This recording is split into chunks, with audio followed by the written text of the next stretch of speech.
दोस्तों, भारत पूरी दुनिया में अपनी डाइवर्सिटी के लिए जाना जाता है। ये डाइवर्सिटी सिर्फ क्लाइमेट में ही नहीं, बल्कि भाषा, बोली और खान पान में भी देखने को मिलती है। ये तो हम सब जानते हैं कि भारत राज्यों का संघ है। हर राज्य अपने अपने में अलग विशेषता को संजोए हुए है। लेकिन क्या कभी आपका ध्यान हमारे देश के अलग अलग राज्यों के नामों पर गया है? आखिर कैसे इन राज्यों को उनका नाम दिया गया होगा?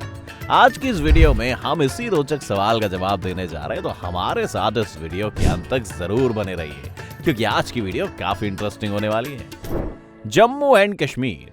अगर आप भारत का नक्शा देखेंगे तो सबसे ऊपर जम्मू एंड कश्मीर राज्य को पाएंगे। ये राज्य अपने नाम की तरह बेहद खूबसूरत है। इस राज्य को बहुत टाइम पहले ऋषि कश्यप की घाटी के नाम से जाना जाता था। इन्हीं के नाम से ही इस घाटी का कश्मीर नाम रख दिया गया। दरअसल संस्कृत भाषा में का मतलब पानी और शिमिरा का मतलब सूख जाना होता है। यानी कश्मीर शब्द का अर्थ होता है पानी का जम जाना। हम सब ये तो जानते ही हैं कि ठंड की वजह से कश्मीर में साल के आधे से ज्यादा समय पानी जम जाता है और बर्फ में तब्दील हो जाता है। ये तो थी कश्मीर के नाम के पीछे की वजह। और अगर जम्मू की बात करें तो ये नाम जम्मू पर राज करने वाले शासक जम्बूलोचन के नाम पर रखा गया है। हिमाचल प्रदेश। अगर हिमाचल के नाम के पीछे की कहानी जाननी हो दोस्तों, तो वो बहुत ही सरल है। बर्फीले पहाड़ों का घर माने जाने वाले हिमाचल प्रदेश में अगर हिम शब्द पर गौर करें तो इसका मतलब होता है बर्फ, और विशाल पर्वत यानी आंचल, तो हिमाचल यानी ऐसी जगह जिसे बर्फ का पर्वत कहा जाए। पंजाब। और हम सब ये तो जानते ही हैं कि पंजाब को 5 नदियों की भूमि के रूप में जाना जाता है, क्योंकि यहाँ 5 नदियां बहती हैं। अगर पंजाब शब्द की बात करें तो पंजाब को एक इंडो ईरानियन शब्द है। पंज का मतलब 5 होता है और आब का मतलब होता है पानी। इसी से मिलकर एक वर्ड बना है पंजाब, यानी 5 नदियों वाला राज्य। हरियाणा। अगर पंजाब के पास स्थित हरियाणा राज्य की बात करें तो यह राज्य हरि और आना शब्द को जोड़कर बनाया गया है। दरअसल हरि यानी विष्णु और आना शब्द का अर्थ तो हम सब जानते ही हैं। कुल में कहें तो हरियाणा का अर्थ होता है कि हरि को बुलाना। और हम ये तो जानते ही हैं कि धार्मिक ग्रंथों के मुताबिक हरियाणा के कुरुक्षेत्र में महाभारत का युद्ध चला था। श्री कृष्ण यहाँ आए थे। उत्तर प्रदेश। हरियाणा से अब चलते हैं एक ऐसे राज्य की ओर जिसका नाम सबसे ज्यादा जनसंख्या वाले राज्य की लिस्ट में सबसे ऊपर आता है। हम बात कर रहे हैं उत्तर प्रदेश की, क्योंकि ये राज्य उत्तर दिशा में स्थित है, इसलिए इस राज्य का नाम उत्तर प्रदेश रखा गया है। उत्तराखंड। अब बारी आती है साल 2000 में उत्तर प्रदेश राज्य से अलग हुए राज्य उत्तराखंड की। इस राज्य को पहले उत्तरांचल नाम से जाना जाता था, जिसका मतलब उत्तरी पहाड़ होता है। इसके बाद इसका नाम बदलकर उत्तराखंड रखा गया, जिसका मतलब किसी भी क्षेत्र का उत्तरी हिस्सा होता है। राजस्थान। ये नाम संस्कृत शब्द राजा से आया हुआ है। वैसे क्या आप जानते हैं कि प्राचीन समय में शहर को राजपूताना नाम से जाना जाता था, यानी राजपूतों का शहर। गुजरात। उत्तर भारत से अब बढ़ते हैं आगे की ओर और जाते हैं राजस्थान के पड़ोसी राज्य गुजरात की ओर, जिसका नाम गुजरात इस शब्द से आया। दरअसल इस स्थान पर 8वीं शताब्दी तक गुज्जरों का शासन हुआ करता था और इसी वजह से इस भूमि को गुजरात नाम दिया गया है। महाराष्ट्र। महाराष्ट्र की बात करें तो इसके नाम के पीछे कई तरह की कहानियां हैं। ये नाम भी संस्कृत शब्द से बना हुआ है। महा का मतलब महान और राष्ट्र का मतलब देश, यानी महान देश। इसके पहले इसे राष्ट्रिका भी कहा जाता था।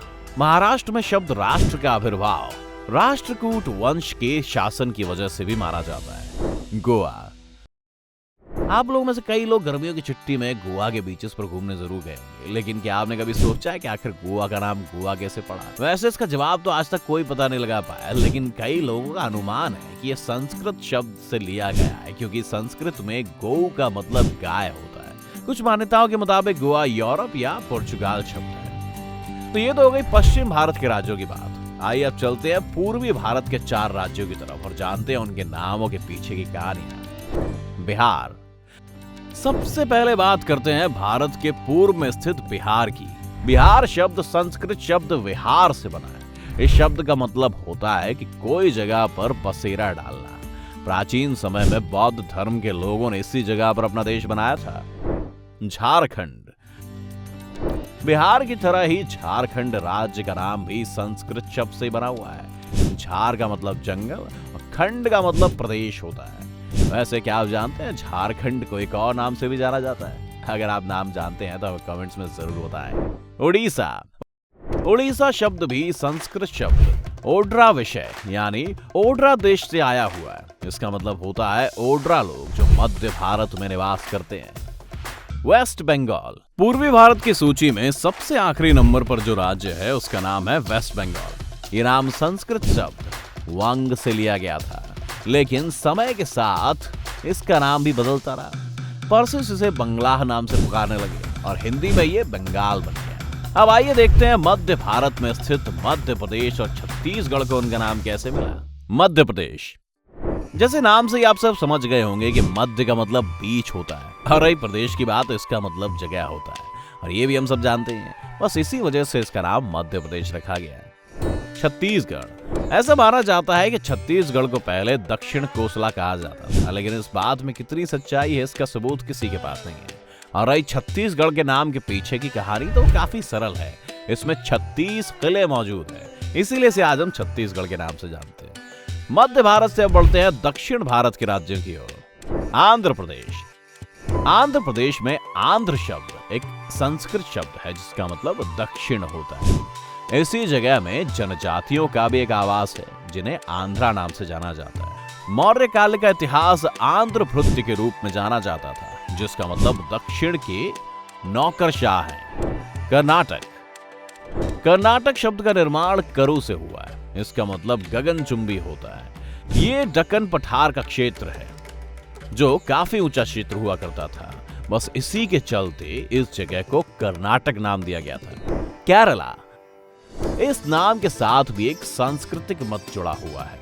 संस्कृत में केरला का मतलब एक जुड़ी हुई भूमि होता है, इसीलिए यह कहना गलत नहीं होगा कि केरला समुद्र से निकली आकृतिक भूमि है, क्योंकि यह समुद्र के किनारे में स्थित है। तेलंगाना। तेलंगाना राज्य का नाम त्रिलंग शब्द से बना हुआ है। इसका मतलब शिव के 3 लिंग होता है। तमिलनाडु। तमिलनाडु में तमिल का मतलब होता है मीठा शरबत, और नाडु एक तमिल भाषा का शब्द है जिसका अर्थ जन्मभूमि या देश होता है, यानी तमिलनाडु का मतलब तमिलों का घर होता है। आखिरी में बात करते हैं उत्तर पूर्वी में स्थित 7 बहनों के नामों की उत्पत्ति की कहानी की ओर। अरुणाचल प्रदेश। अरुणाचल प्रदेश नाम की उत्पत्ति अरुण शब्द से हुई है, जिसका मतलब सुबह की ज्योति, और आंचल जो कि पहाड़ होता है, यानी एक ऐसी जगह जिसका मतलब सुबह की ज्योति का पहाड़ होता है। मेघालय। मेघालय राज्य का मतलब होता है बादलों का घर। मेघ यानी बादल और आरय मतलब घर। मणिपुर। मणिपुर के नाम के पीछे की कहानी काफी सिंपल है। इसके नाम से ही पता चलता है कि ये मणियों का शहर है। आसाम। आसाम का मतलब अहाम शासकों से उत्पन्न हुआ है, जिन्होंने 6 सदियों तक आसाम पर राज्य किया। अहम इंडो आर्यन शब्द आसामा से भी उत्पन्न हुआ है, जिसका मतलब अनियमित होता है। मिजोरम। अगर मिजोरम के नाम की उत्पत्ति की बात कही जाए तो मी यानी लोग और जो यानी वो लोग जो पहाड़ में रहते हैं। त्रिपुरा।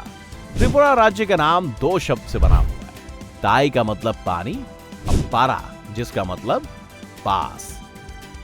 नागालैंड।